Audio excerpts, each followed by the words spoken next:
آپ بغداد کی کسی جگہ سے اپنے شاگردوں کے ساتھ گزر رہے تھے کہ رستے میں ایک شرابی نشے میں دھت پڑا تھا۔ اس کے کپڑے میلے تھے اور حالت بہت خستہ تھی۔ اس نے شیخ عبد القادر جیلانی کو صدا دی، اے عبد القادر، اللہ قادر ہے کہ نہیں؟ شیخ مسکرائے اور فرمایا، بے شک اللہ قادر ہے۔ اس شرابی نے پھر وہی سوال کیا، اے عبد القادر، اللہ قادر ہے یا نہیں؟ شیخ پھر سے مسکرائے اور فرمایا، بے شک اللہ قادر ہے۔ تیسری مرتبہ جب اس نے وہی سوال دہرایا کہ اے عبد القادر، اللہ قادر ہے یا نہیں ہے، تو شیخ روتے ہوئے سجدے میں گر پڑے اور کہنے لگے، بے شک اللہ کی قسم اللہ قادر ہے، اللہ قادر ہے، اللہ ہی قادر ہے۔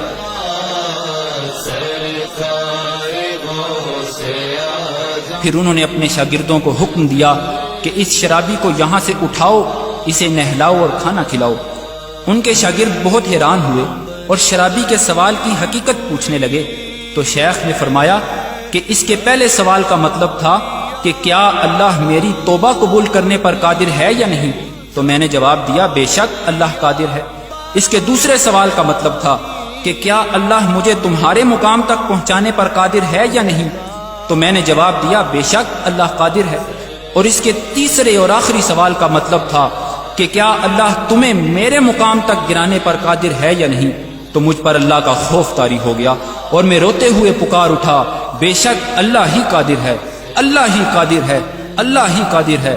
اور میں اللہ کی ہیبت کی تاب نہ لاتے ہوئے سجدے میں گر پڑا اور فریاد کی کہ اے اللہ، مجھے آفتوں سے محفوظ رکھ اور مجھے معاف فرما دے اور میرے عیبوں پر پردہ ڈالے رکھ۔ ورنہ کہے گی دنیا۔ شیخ محمد ابراہیم محمد عثمان عبدہ البرہانی فرماتے ہیں کہ جب اللہ تمہیں اپنی ہدایت کے رستے کے لیے چن لے تو یہ اس وجہ سے ہرگز نہیں ہے کہ تم میں کوئی خاص بات ہے اور نہ ہی تمہاری عبادت کی وجہ سے ہے، بلکہ یہ تو اس کی رحمت ہے جس نے تمہیں شامل کر لیا ہے۔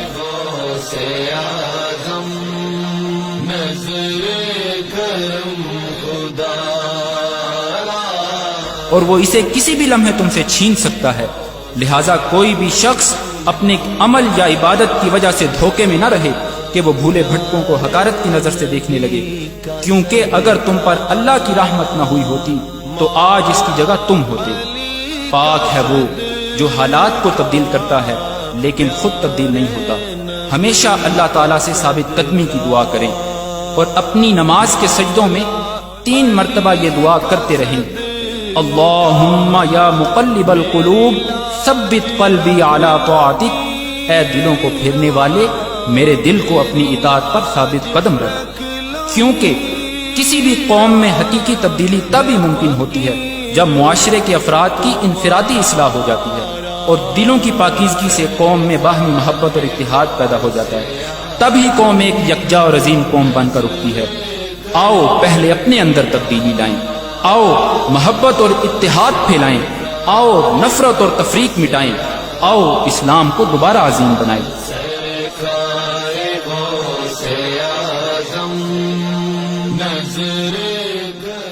آپ سب بھائیوں سے گزارش ہے کہ آؤ آپ بھی ہمارے مقصد میں ہمارا ساتھ دو۔